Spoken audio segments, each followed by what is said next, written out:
Zadnji dogodek potovanja papeža Frančiška na Kubi je bil v znamenju družin.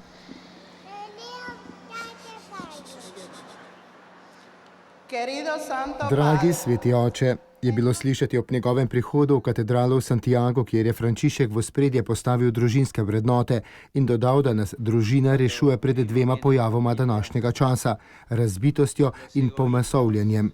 V obeh primerih se ljudje spremenijo v osamljene posameznike, s katerimi je lahko manipulirati in jih voditi.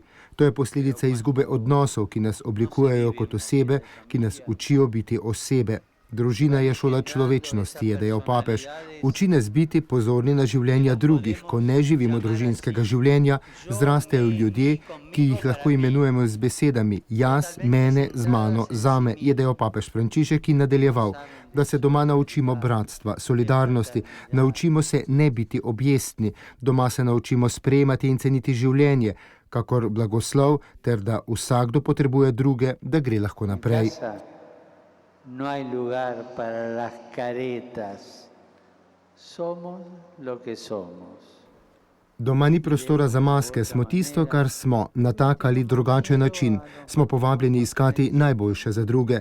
Zato krščanska skupnost družino imenuje domača cerkev, ker v toplini doma vera prepoji vsak kotiček, razsvetli vsak prostor, gradi skupnost, ker so v trenutkih, ko so ti osebe začele odkrivati konkretno in dejavno ljubezen Boga.